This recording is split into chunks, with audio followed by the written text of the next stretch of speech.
C'est l'une des images les plus marquantes des 50 dernières années en Europe. En 1984, le président Mitterrand invite le chancelier Kohl à se recueillir avec lui devant les morts de Verdun. Une première. Le Français, né en 1916 pendant la bataille, a décidé de faire un geste. Dans l'émotion générale, il saisit la main de l'Allemand. Pour surmonter la haine vécue ici il y a un siècle. Le nationalisme, c'est la guerre, disait Mitterrand.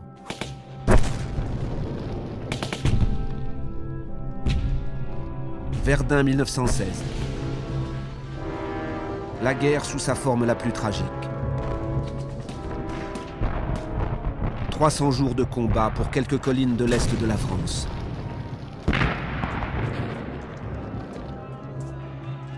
Le plus grand choc de l'histoire entre les nations françaises et allemandes, et elles seules, sans l'aide de leurs alliés.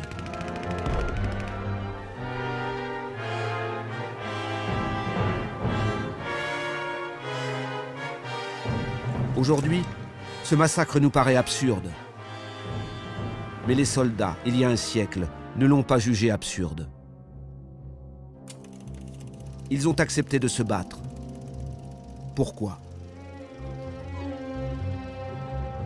En explorant leurs archives personnelles, en plongeant dans leur quotidien, leurs rêves, leurs cauchemars, nous revenons sur la dernière grande victoire remportée par la France contre l'Allemagne. Plus qu'une bataille, le symbole de la folie nationaliste et de l'hostilité séculaire entre nos deux nations.